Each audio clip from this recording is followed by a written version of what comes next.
یہ وہ مضمون ہے جس کو بیان کرنے کا حق کوئی بھی ادا نہیں کر سکتا۔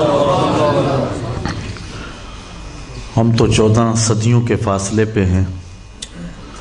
جن لوگوں نے حضور کو شب و روز دیکھا وہ بھی حضور علیہ السلام کا حلیہ بیان کرنے کی طاقت نہیں رکھتے تھے۔ حضرت عمر بن عاص رضی اللہ تعالی عنہ فرماتے ہیں کہ اگر تم مجھے کہو کہ حضور کا نقشہ بیان کرو ما اطقتو، کہتے میرے میں طاقت ہی نہیں۔ جن اصحاب نے حضور کا حلیہ بیان کیا ہے ان کی تعداد انگلیوں پہ گنی جا سکتی ہے۔ باقی صحابی ایک دوسرے سے پوچھتے تھے بتاؤ حضور کیسے تھے؟ وہ کہتے تم نے نہیں دیکھا؟ کہتے دیکھ کر بھی نہیں دیکھا۔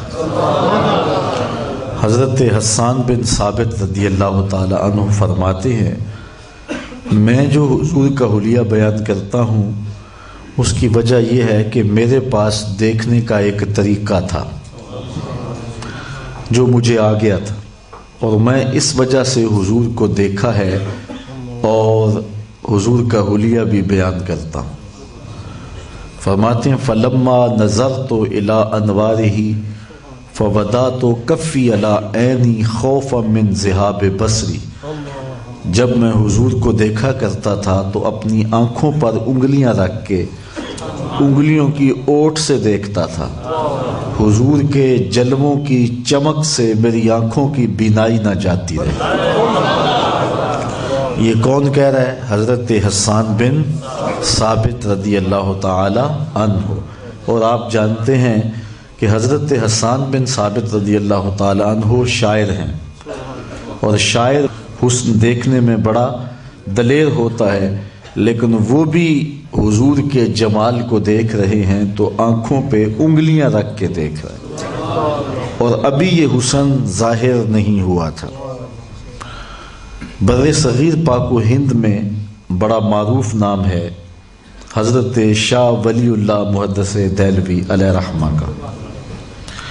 کہتے ہیں کہ میرے والد گرامی حضرت شاہ عبد الرحیم محدث دہلوی نے حضور کا دیدار کیا، خواب میں حضور کا جلوہ نصیب ہوا، اور خواب میں حضور سے پوچھا آقا کریم آپ کا حکم ہے انا املہ و اخی یوسف اصبہ، میں نمکین حسن والا ہوں اور میرا بھائی یوسف میٹھے حسن والا تھا۔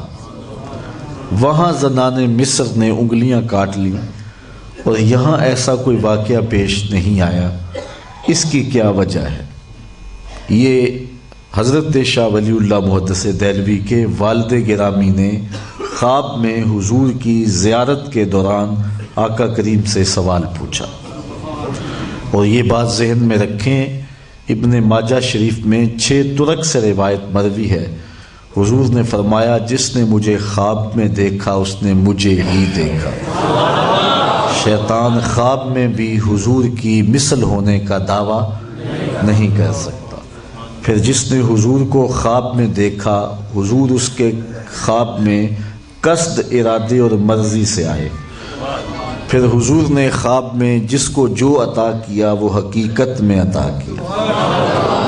پھر جس کو حضور نے خواب میں دیدار دیا، صحیح بخاری کی روایت ہے، حضور فرماتے ہیں من رعانی فی المنام فسیرانی فی الیقظہ، جس نے مجھے خواب میں دیکھا ان قریب جاگتے بھی دیکھ لے۔ علماء نے تشریحات میں لکھا ساری زندگی نہ دیکھ سکا، جب سانس ٹوٹ رہی ہوگی نزع کا عالم ہوگا، رخ محبوب سامنے ہوگا، اور اگر اس وقت حضور کا دیدار ہو جائے تو اور چاہیے بھی کیا، سوکھا نکلے سا ظہوری جے ویخ لواں مکھ تیرا۔ تو حضرت شاہ ولی اللہ محدث دہلوی نے اپنے والد گرامی کے خوابوں کو ایک کتابی شکل میں شائع کیا۔ اس کتاب کا نام ہے در ثمین فی مبشرات النبی الامین، اب اردو ترجمے کے ساتھ مارکیٹ میں دستیاب ہے۔ 40 خواب ہیں جو حضرت شاہ عبد الرحیم نے دیکھے اور حضور سے جو گفتگو ہوئی اس کا بیان ہے۔ کہتے ہیں میرے والد گرامی نے خواب میں حضور کی زیارت کی اور عرض کی کہ آپ کا یہ حکم ہے کہ میں نمکین حسن والا ہوں اور میرا بھائی یوسف میٹھے حسن والا تھا۔ وہاں تو زنان مصر نے انگلیاں کاٹ لی، جبکہ حسن صبی کی نسبت حسن ملی میں کشش زیادہ ہوتی ہے، یہاں کوئی ایسا واقعہ پیش نہیں آیا، تو اس کی کیا وجہ؟ تو حضور نے خواب کے اندر جو ارشاد فرمایا وہ سننے کے قابل ہے۔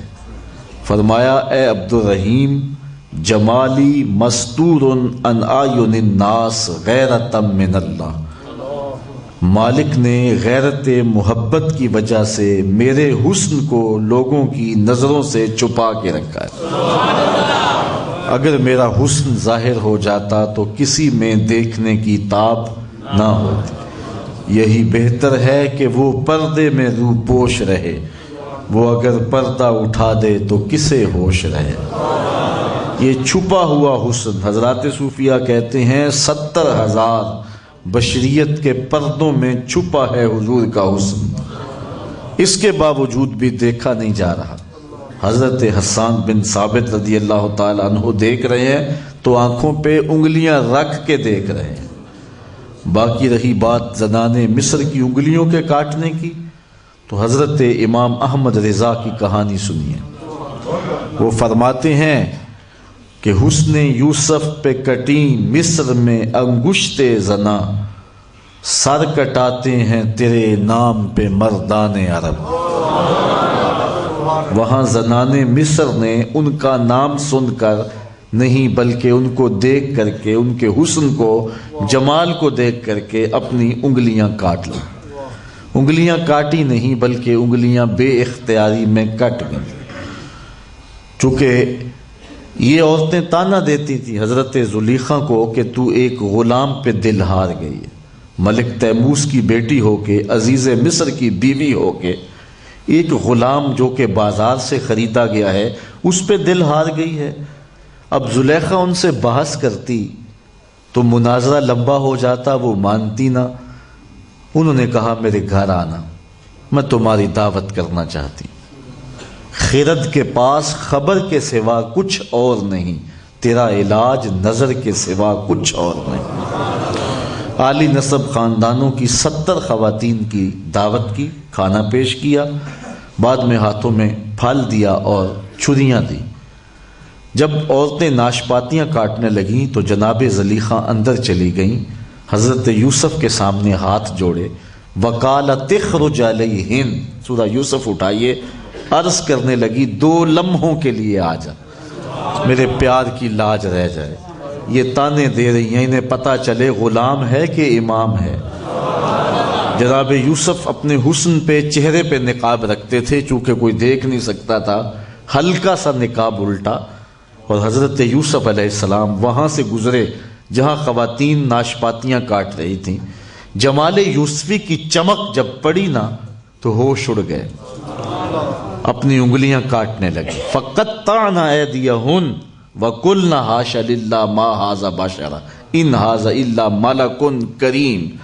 یہ کوئی قصہ کہانی نہیں ہے، قرآن کی سچی داستان ہے۔ انہوں نے انگلیاں کاٹ لیں، انگلیاں کٹ گئیں، چھریاں پھر گئیں، لیکن زبان سے بولیں ہم بشر کہہ رہی تھی، یہ تو کوئی مقرب فرشتہ تھا۔ جب تک دیکھا نہیں تھا تو کہتی تھی غلام پہ دل ہار گئی، جب دیکھ لیا تو پردے اٹھ گئے۔ رومی کہتے ہیں اے لقائے تو جواب ہر سوال، حل شود ہر مشکلت بے کیل و کال۔ تیری ملاقات ہی تو سارے سوالوں کا جواب ہے۔ 72-73 فرقے بنے ہیں اور ناپ تول رہے ہیں اس کو جو ناپا تولا نہیں جا سکتا۔ اللہ اکبر، پیر وارث شاہ نے حد کر دی۔ فرماتے جنہ ویکھیا نہیں ہو کرن گلاں، جنہ ویکھیا نہیں ہو کرن گلاں، جنہ ویکھیا ہو تے بول دے نہیں، جڑے محرم راز حقیقت دے او راز حقیقت کھول دے۔ یہ سارے نہ دیکھنے کے جھگڑے ہیں اور فسادات بپا ہیں، کوئی نور کہہ رہا ہے، کوئی بشر کہہ رہا ہے۔ میں کہا کہ